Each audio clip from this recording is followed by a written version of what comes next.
Hello, guys. Hello, mate. How you doing? Nice. Welcome to Facing the Crowd podcast, Lab. Nice to meet you I am guys. Perks. This is Hobo. And apologies for the delay. We had a bit of a nightmare. Some reason the video camera decided not to work, and we were panicking. But Not a problem, guys. Not at all. all fun and games. So, how you doing this evening? I was out for a meeting with band and our tour manager, etc., to plan. We come in UK next week, Oh, we know. so Yes, very exciting. so we had a planning for logistics, like which guitars, which cases, which cymbals, all this kind of stuff. Yeah, Pre-tour meeting. And then we have a big tour in Europe and the Balkans in April and March and April. So a lot of talking about this. And amazing. just came home to do the interview with you. And probably later I'm going to the birthday party of a friend. Oh, fantastic, fantastic. That's cool. So, yeah, I mean, a lot of people don't realize how much is involved in like when you're a band getting all your equipment to different countries, right? So there's a lot going on Exactly. there. Because it's all right. I suppose it's all right to like hire in amps and stuff when you're there or a drum kit, but you've got to have your Yeah, programmables I ready mean to go. the basic heavy stuff, amps, cabs, and drums are going to be there, but we bring all the essential stuff for our sound and for our playing. Yeah, I mean, I'm a guitarist myself. I wouldn't want to just play someone else's guitar, right? You've got to Exactly. have your own. Or You've got to have your own. pedals, or maybe preamp, or whatever. We bring a Yeah, lot of stuff. yeah, yeah. So, are you looking forward to your visit over here? You've been over here before, though, right? Uh, we were our first ever good Europe UK tour was last year. Hmm.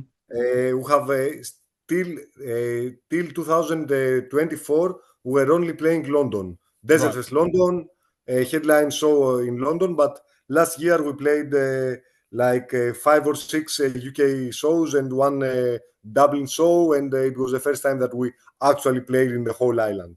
Amazing, amazing. So, you're looking forward to coming back? Yeah, man. It's very cold. Yeah, Yes. it's cold here. It's really, really hot, but it's okay. If it doesn't rain 24 hours, it's going to be amazing. Yeah. Oh wow. I've been to the Desert Fest in London. That's a really cool vibe. All the different Yeah, venues, all up in Camden, just bands, bands, bands, bands, bands, bands. That you must have loved playing up there. I mean, yeah. you get a I really think good crowd. we have played like 3 or 4 times already, and we played also as part of the Desert Fest team did the headline show for us back in 2018, and we played Underworld, Oh, the and Underworld, yeah. it was sold out, and it was like for us, especially back then, it was like we would never expect in our lives to play in such a legendary venue and being sold out and having such amazing crowd. So yeah, we have some really good times and memories from London. Excellent, excellent. I mean, the venue you're playing, I've never actually been to, so I've got no idea what it's like, but it's quite Yeah, exciting. they have told us that it's like quite, they have renovated. It used to be a really big hall and really legendary, but now it's like a proper venue with a really good PA system, and it's really big. I'm sure that it's not Yeah. going to we're not going to sell it out for sure, I think it's but 1,200 people, isn't it? About yeah, 1,200 it holds. And I, there's a theatre upstairs, isn't there, as well? exactly. It's going But to I be think our capacity is going to be around 1,000, and still it's not going to be full for sure. Amazing, but it's going to be brilliant. I mean, Yeah, it's going to be hopefully. a fantastic oh, show. a, I'm thou- a very thousand excited. people is an Oh, amazing it's crowd. phenomenal. It's It's just phenomenal. it's going to be I'm amazing. sure we are not getting there, but hopefully the more the better. Last time we did sell out a garage, and it was like 600. So I Yep. think now maybe it's going to be a little bit more or something like that. Amazing, amazing. Yeah, and like you say, the underworld and that. I mean, it's a legendary venue in itself, isn't it? So it's yeah, somewhere I've always wanted to play. Haven't got around to it yet. Maybe one day. Yeah. So let's start at the beginning. Tell us about the formation of the band. How did that all come about? Our main story comes since we're like really young. I know George and we know each other since like we're like 4 years old. Wow. We were spending our vacation every summer in the same place, and since the age of let's say 10, we have started to listening to, you know, classic rock, heavy metal music, Black Sabbath, punk, Offspring. We're really lucky that we had siblings or cousins that they were older than us, and they could provide us with some tapes with compilations, or, you know, rewriting their CDs, CD collection or whatever. So our main thing, and we're like, really, for us it was like something amazing that we could listen to all this kind of heavy stuff. And this was our main way to spend our time. You know, of course, it was by the beach. We're having fun on the beach. We're playing some basketball or soccer or whatever. But our main thing was to enjoy hard music. And I think at the age of 15 or 16, 15, something like that, George started playing guitar. I think he started classical guitar a little bit earlier, but at some point, his grandmother bought him as a present an electric guitar, and then he came one day. He came to me with a pair of sticks, and he told me you should play drums to our new band, and. Yeah, we already knew Danny, who was also spending his vacation at the same place. And some years later, we met Yanis, our former guitarist. So we started playing mostly covers, you know, from bands that we love. From the classics, I mean, from Black Sabbath and Judas Priest and Metallica. But even at the age of 16, 17, we heard about Kaias and all the back in the day underground gems. But you know, it was in the beginning of the modern, let's say, internet. So we had some access to learn a little bit more about to dig in this kind of music. So yeah, we started playing covers. We used to have like 2 or 3 different cover bands, and then in 2006 we said, okay, let's finalize the lineup and also make some of our own music. We recorded our first demo back in 2006, and since then, step by step, playing all around Greece. Then released our first album in 2011, Superman Vacation. Then did our first European tour ever in 2011. And since then, we have been like almost constantly on the road, except the 2 years of COVID. We have been Oh, touring. yeah. I mean, yeah, we have been touring relentlessly and Wow. recording and playing and stuff. It's amazing because I mean, you guys have obviously really put the work in, but I mean, is there a massive kind of stoner like genre thing going on in Greece? Is it quite a big thing? Not anymore. It used to be a really underground, a really small but passionate underground scene back in the middle of zeros, 2006, 2007, let's say. Around 2012, it started becoming much bigger, and it was the same time that Greece was facing a really huge economical crisis, and most of the people of our generation back then were like 25, 26 years old, and most of people of our generation realized that we are not going to have the proper capitalistic life, that we finish our university and our master degree and we get a really good job or whatever. So we said, fuck this, let's do whatever we like more. Let's invest our time in art and music, and at the same time, locally, people started to being more were gravitating more towards to the local underground scene. So in around 2012, 2014, bands like us, like Night Stalker, like Plant of Zeus, Naxatras, they were really young back in the day, but I mean they were also already playing shows. We started playing from 500 capacities to 1,000 people capacities, playing to 2,000 people. I mean, it was a really big explosion that Greek mostly not teenagers, but people around to 20 to 30 years old. They really focused on the Greek scene, and they, of course, had really good bands that they were playing really good shows, and at the same time recording more professionally, and they were really putting their lives and their souls on this. So there was a big explosion, let's say 10 years ago, 12 years ago, that the Greek scene went not, still it was underground, but a lot of people were supporting these bands. Mm-hmm. Oh, that's great. And just rewinding to the start of Hobo's original question, you said you got given tapes from older siblings and stuff influencing you into that style of music. What was the access like for you to find other stuff back then when you were, say, 10, 11? Was it reasonably easy to find lots and lots of bands, or was it just relying on other people? Any shows, TV shows you were drawn to, or particular like record stores or anything like that? Really cool question. First of all, we're really lucky that also our families were not the traditional Greek family that only listens to bouzouki and this kind of music. For example, my parents took me when I was 10 years old to see Rolling Stones playing in Athens. Oh, wow! It was the first gig that I ever went in my life, and it was like for a kid in watching like 60,000 people listening to that, such a crazy band and such a crazy show. It was like mind blowing.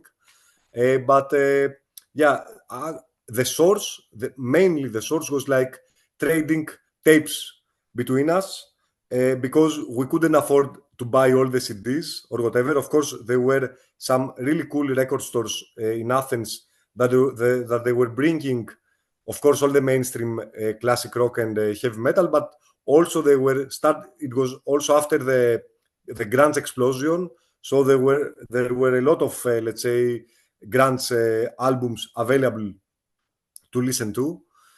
So we're really lucky that we had older siblings or cousins that, for example, they were like 15 or 16 years old, so they were using their lunch money to buy the new Nirvana, record it on a tape, and pass it all around. So this was the main thing, I think, till we were like also 15, 16, that we were starting going to record stores and buying CDs with our lunch money. Oh, brilliant. And do you think there was, I know this is just sort of going on about that a bit more, but do you think it was more American stuff that was you were getting hold of or pumped towards you, or do you think there was more European and say UK stuff that you was coming across at that time? Or was it just both?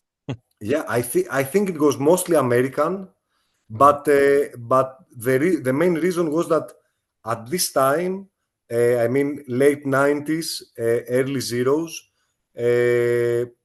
maybe UK music scene was, if you see it historically, I mean this kind of, I think back in the day it was mostly the Manchester era scene, correct? That we were already listening to much heavier music, so we're not so much, we're like the classic 14 years old metalheads that were not so much into this kind of music. But in general, of course, all the classic rock from UK, it was since day one. I mean, Sabbath, Zeppelin, Floyd, I mean, we're listening to these bands like since day one. Oh, amazing. Yeah, I mean, that's what it's about, right? I mean, it was such, like, for me, it was such a good period of time in history when I first discovered and got into rock and metal music. Like for me, it was started with Guns N' Roses, leading up to when Use Your Illusion albums came out, and that's all I listened to. And then I discovered Nirvana, and I did the whole grunge thing. It was just such a good time. I don't think you'll ever get a time like that again, when you could just discover band after band after band. I think the Spotify thing is kind of stopped that a bit, really, isn't it? I think it's got good points and bad points, personally. But yeah, you know, it's great if you're like, you know, if you're like an unsigned band, it's good to be able to get your music listened to quite easily. But obviously, they're not very good at paying the artists, are they? Which is a real shame. And totally agree with you, of course. But at the same time, the problem is that we live in such a fast info consuming day society and daily routine that even now you can find a new gem or whatever at Spotify, and probably in the next 5 minutes you don't even remember that. Yeah, That's the problem. Back in the day, you true. would buy an album, and even if it was a city album, uh, you had it and you would listening to it like 10 or 100 times, and maybe it would grow inside you. Yeah, that's right. If That's so there true. are, That is so yeah, true. there are so many albums that if I would listen them now, probably I would just give them a chance for one day, one time, and that's it. Yeah. But after listening, after because I was buying it on CD or whatever, I would have it in my hi-fi and listen again and again. And at the end of the day, it was like, oh, there are a lot of cool songs that I need more. They need more time for me to understand them or grow inside me. Yeah, yeah. I mean, that's totally. Yeah. So normally one of our first questions is, what gig did you first pay for to go and see? He's already answered. But yeah, I know, that's what I'm saying. But you've already said it's the Rolling Stones. So I mean, but your parents took you to that. So I didn't pay. Yeah. So I didn't pay. what band did, if you can remember, what band did you decide to personally pay for and go to the show, and who was it? Yes, I think the first gig that I went by myself with a cousin of mine was for a Greek artist that plays rock in Greek language. I mean Greek lyrics, but the support was Socrates Drank the Conium, which is one of the most legendary Greek bands that were playing rock during the 70s, and they were just reuniting. I think this was around 2001 or 2002, and they were just reuniting and playing support to the, let's say, rock pop star of the day in Greek language. This was the first gig that I went without my parents or whatever. But if we say regarding big band, I think it was Deep Purple playing in Athens, and I bought a ticket and went to see Deep Purple. Oh, amazing. Well, I grew up on Deep Purple. Like you say, your parents they weren't traditional Greek, listened to traditional Greek. My parents were the same. They were listening to rock. So we had all the vinyls of, the Who, Deep Purple, Sabbath, all that. So that's how it come around. But yeah, same sort of thing. And then we normally ask you, what was the first time you ever performed, got on the drums and played a gig that you felt confident enough to do a show? When and where was that? Was that obviously with the guys that you're with now, because you've always been playing with them? Yes, it was with the two of them that we still are. I mean, the main core of Thousand Mods, George and Danny. We had a band in high school called State Enema, which was it was from Blink, Enema of the State, and we were doing 4 covers. It was Black Sabbath Paranoid, One Way or Another by Blondie. No, yeah. it was Sweet Dreams, but the Marilyn Manson cover.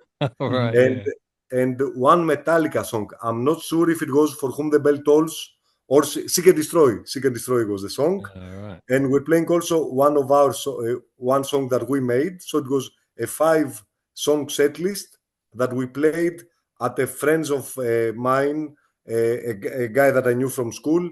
We played at his garage together with his band, and we got like 20 or 30 people coming from our school to check us out. That's amazing for your first gig, though. Yeah. And that sounds like a good set list as well. Yeah. I think I was like 16 years old back in the day, something like that, 15 to 16. It was like 2 months or 3 months after I started playing drums. Right. Oh, So wow. for What, sure and we you suck. and you play Seek and Destroy. Wow. I, Mind you, you probably played it better than Lars, right? uh, Am I allowed to say that? I hope I No, hope I I love hope Lars. I love Lars, of course, How and dare you? and I hope that I now play it better.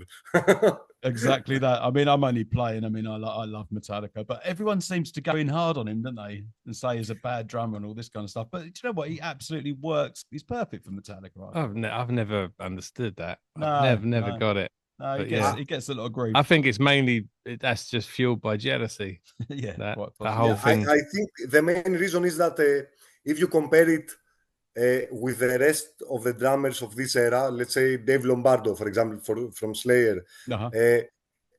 he at some point Lars stopped practicing probably. You know, he stopped evolving. Let's say he stopped Yeah. evolving as a drummer, and this is why he gets so much hate.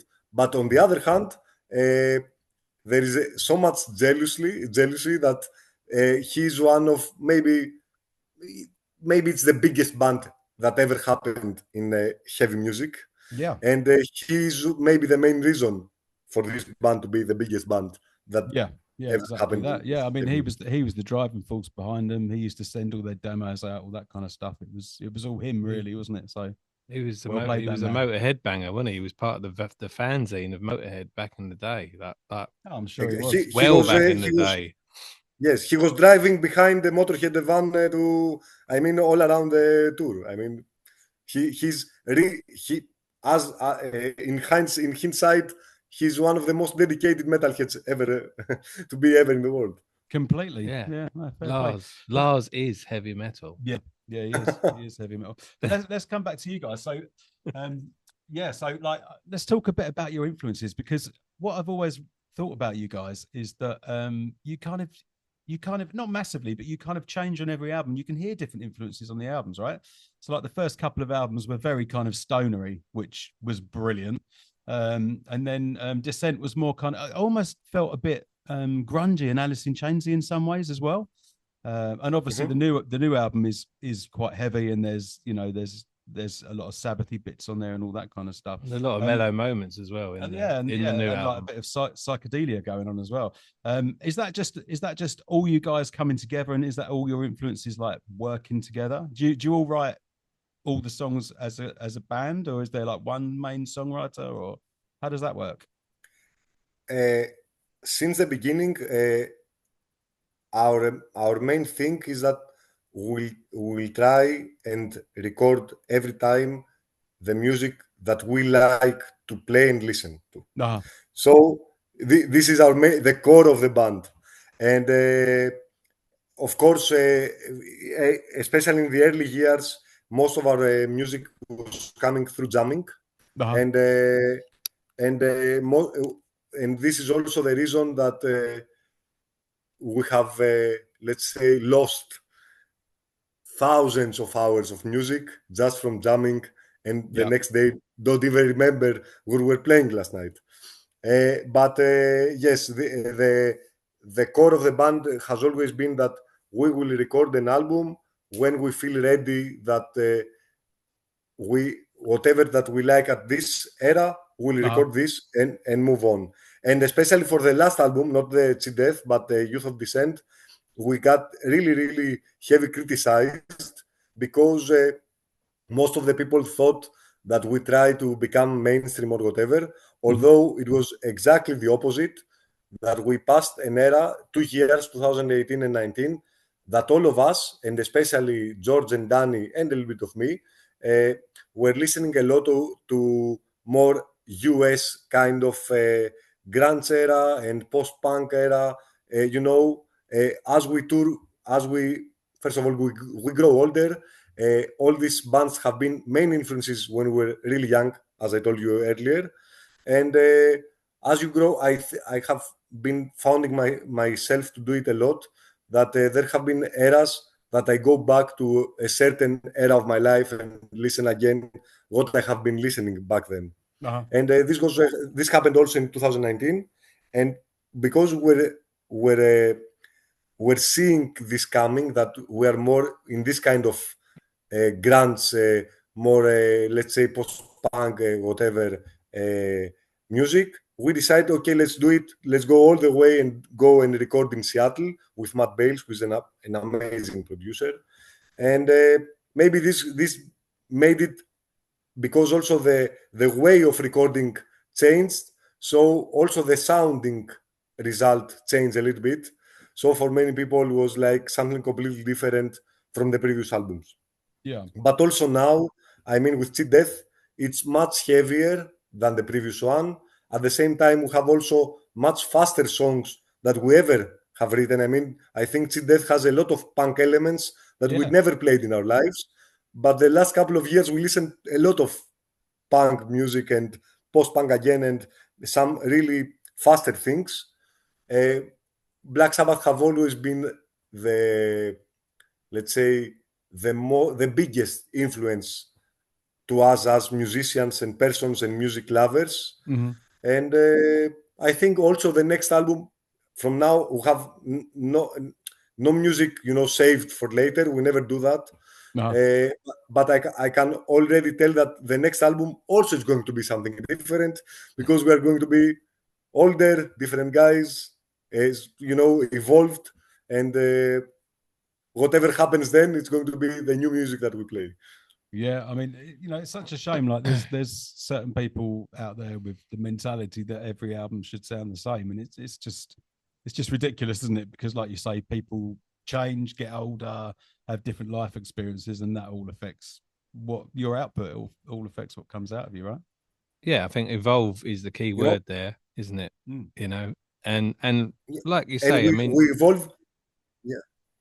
Sorry, excuse me. We evolve also as musicians, because we were never, the kind of professional session musicians, whatever, that we made the band.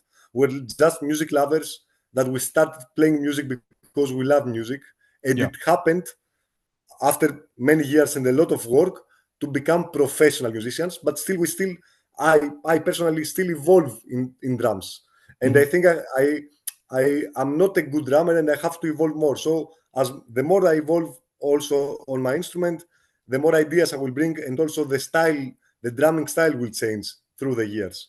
Of course, and like what you said there, like I remember Dave Grohl saying, like, there's all this pop stuff out there now, which is great, but we need to get back to the thing where there's like just like a few, like Nirvana, like a few kids just started playing in a garage, and it just kind of blew up from there, it was an amazing time, wasn't it? Totally agree, and that's the main reason I still remain optimist. I'm optimistic about the future of our band, although I hate music industry. Yeah. I've never had the pleasure of actually seeing you live as yet until next week, which I'm very looking forward to. But Perks here actually saw you at Hellfest, which was, and it was his first time of seeing you, and he was very impressed. What was your whole experience of that festival like?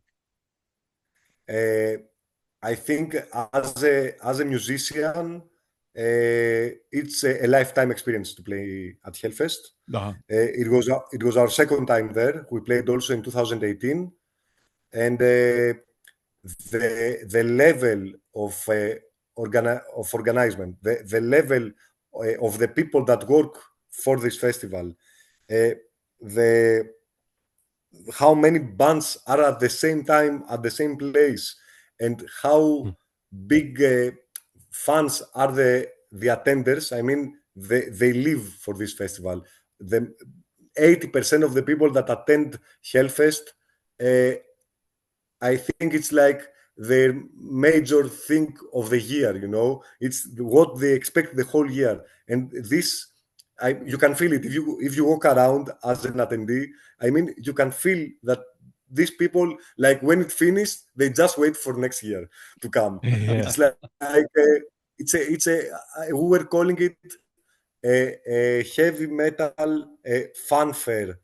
I have never been in another place that I felt like everybody is like feels like a small child at the fanfare, but at a heavy metal show. It's crazy. It's funny you should say that because we had Harriet on the last podcast we did, and a UK like heavy metal band, and they played when you played, and he said it was like heavy metal Disneyland, which Yes, is exactly. it is, and that's Exactly. how I felt when I was there, Oh, I've got to go. like I was in heavy metal Disneyland, like everything, just everything's so organized, like you say, everything's so slick, but it still has that vibe of like the sort of metal tribalism and all for one. I mean, I walked around there for 4 days and no one so much as went like that to me.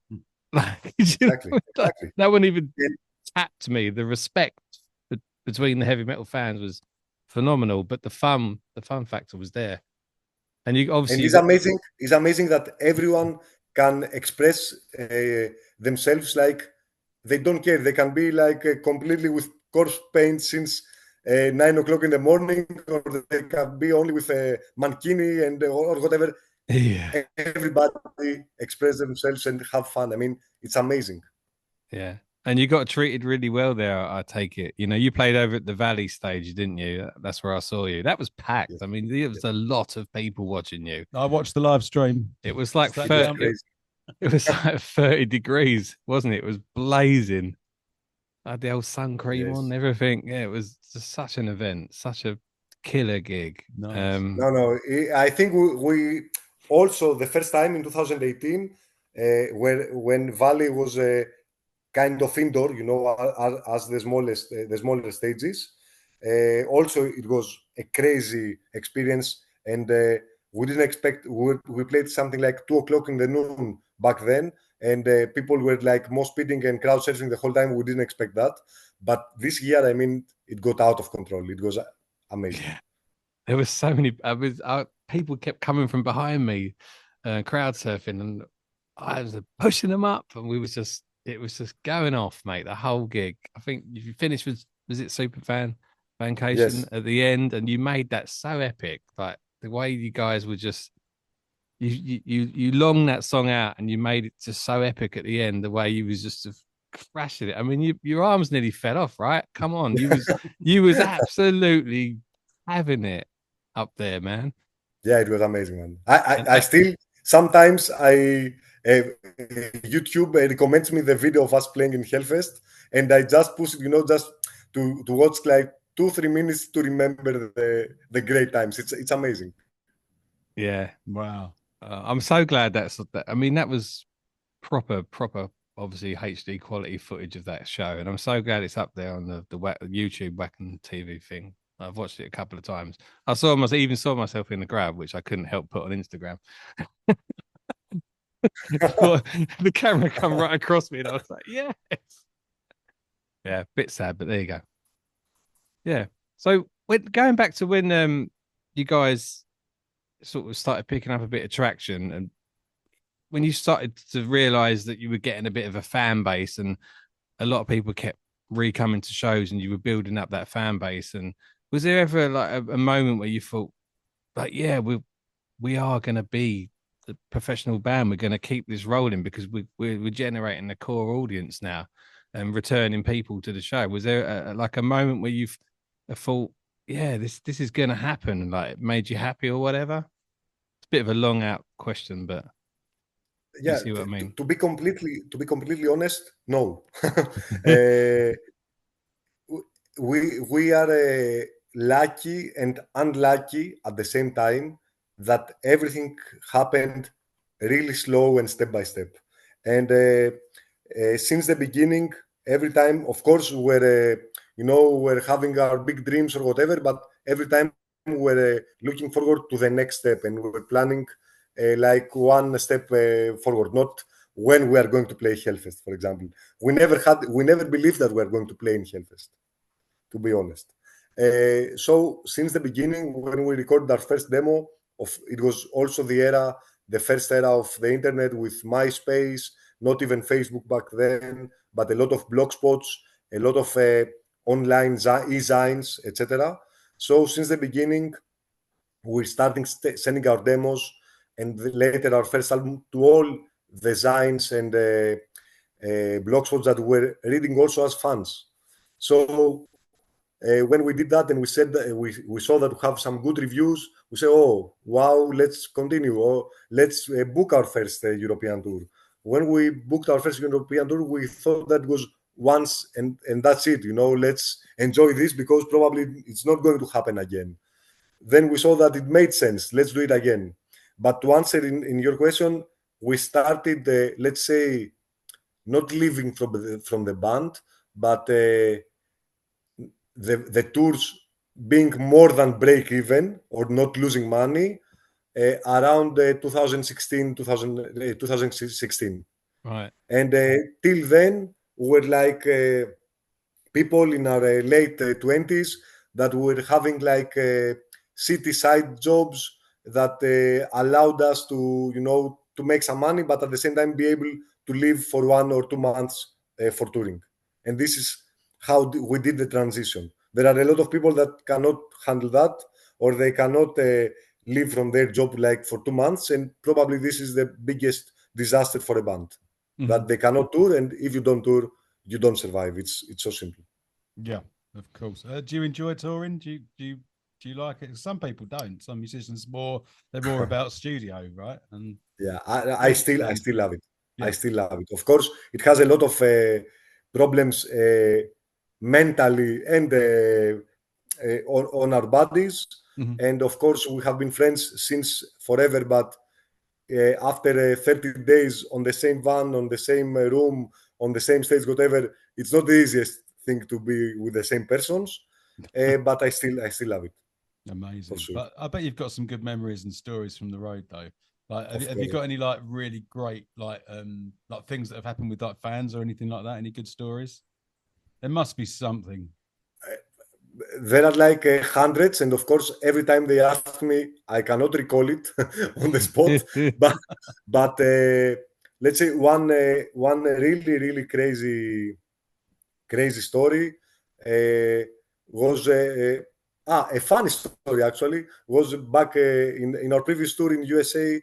A guy was we finished the show. It was really cool, and we're starting packing our van. But also outside of the venue, there were fans that were having some discussions with us. Oh, let's have some photos and stuff. And the guy was asking some details for our instruments or whatever. And he said, okay, I will help you to pack. And what he meant help you to pack is to grab 2 guitars and start going the other way to steal him. To steal them. And we're really lucky that our sound engineer, he found out that something is happening and chased him and brought back the guitars. But it's funny like that for a guy that says, oh, I'm a big fan or whatever, oh, this is some kind of guitars, let me help you. And he just means, I will take it back home. Oh, what a nightmare. There's just literally no limit, is there, to the depths of evil, that is, isn't it? Yeah. I always get worried. Like this thing haven't happened many times. That's why I remember it. I mean, most of the times it's amazing. I mean, it's really cool people that maybe drove on the same day 3 or 5 hours to come watch us at the show, and then they get back and the next day they work. I mean, this is crazy. Especially in USA, it was crazy that a lot of people, even midweek, they would drive 3 hours or 5 hours to watch us and then get back to their home and work on the same day. And we were saying, guys, this is unbelievable. Thank you very much for this. They were saying, you are coming from Greece. We're coming just 5 hours ago. So it's okay. That's the thing in the States, isn't it? Like you've got like however many states, and you can be like really popular in one state and like the next state no one's heard of you. So sometimes like people have to travel a long way to see the bands they want to see, right? Exactly. And because especially nowadays, for European bands, it's really difficult to tour USA, visas wise and also cost wise, because it's getting out of control. Americans have realized that if they have the chance to watch a band they like, they should take it, because maybe they won't come again the next 3-5 years. That's right. Yeah. And it's getting the same with this country as well. Bands, we're hearing a lot of bands saying now it's very hard to come to the UK and play. Yeah, you see the European tour schedule and the UK is missing now on a lot Of of it course, of because course. we're not in it. Visas, logistics, Yeah. customs. Because to bring now merchandise in UK is a pain in the ass. I mean, it's unfortunately it's getting worse and worse. Yeah, it's a real shame. It just seems like the governments are trying to make it hard for like people to enjoy stuff. It's a real shame. Exactly. Isn't Yeah. For sure. it? Live music is just to me and to like everybody I know is like such an important thing. It's just it's like a getaway from like normal life, isn't it? Yeah, that's why we do the podcast to keep the scene alive. I mean, it's a very big scene, but And keep this it is going. this is the only way. Yeah. Only people that are music lovers can take this thing one step forward. Music business, they only care about money. They will if the next day thousand modes don't exist, they don't care. There are going to be 100 more bands that they can play live, uh, bring some revenue, and move on. I mean, they don't care. People that love music make the scene go forward. Yeah, exactly that. Exactly that. I mean, that's what it's all about. I mean, you guys have got like an incredible reputation for obviously your live show. And I hate to say it, looking forward to seeing that next week. He said it already. Yeah, Hopefully, we are going to deliver. Oh, of course you will. Oh, they will. They will. I've seen. Yeah, 100%. So we always ask this kind of weird question, And it is weird. Strap yourself in. And everyone has to give an answer to this, and everyone has. But everyone's been put on the spot. Now it's your turn. You can only choose one song, any genre, to send into space for other life forms to maybe hear, and it represents obviously our world. But one track to put out there can be anything you want. Have a little think and what you're sending. What you're sending up an there, album, Ross? not an album, a track. Just Track. one Yeah, track. yeah. We've had all sorts of answers on this one. We have. We've had Bob Marley. We've had Oasis. Yeah. I think it's going to be Pink Floyd for me, probably, because I think this, especially at the Dark Side of the Moon, I think they play universal music. I cannot explain. I mean, it's like there are sounds there that I think even animals can understand and create some feelings. Now, regarding the song of this album, I'm not sure. Really, I don't know. I thought you were going to say Us and Them. Yes, us and them, eh? Yeah, probably. I mean, that's Or got to Great work. Great Gig in the Sky. I don't know. Man, let's say us and them. Oh, Great Gig in the Sky. I mean, they're all. I've got an original copy of that album. Nice. Yeah, vinyl. Nice. Yeah, and it's still mint. There's not a scratch on it. It's a great album. It's for retirement. Yeah. Oh yeah. I always preferred Wish You Were Here, but I think that was just the first album I heard, so that's just why it's got a special place in my black heart. In general, if I'm being romantic, I would send a Black Sabbath song, but to represent whole human species, probably Pink Floyd. What Sabbath track are you sending as a B-side? You're giving him 2 tracks. Do it. Okay, you can have another track. Black Sabbath. I would send. Funny story.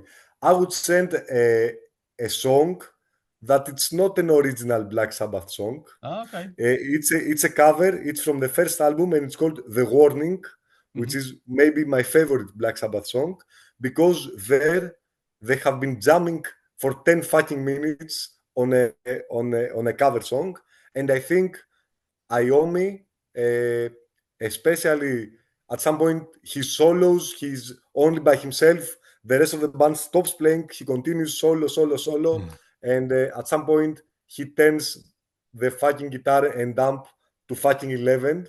And the tone that he creates, I mean, for me, I still, my, I mean, it's like monumental for me. Like there was created something really, really special. It's a classic. I think I'd probably send Supernaut. Supernaut, eh? Nice. Yeah, I think so. I do, that riff is just unreal, isn't it? It's just. What about you? What are you sending? What am I What Sabbath sending? song are you sending?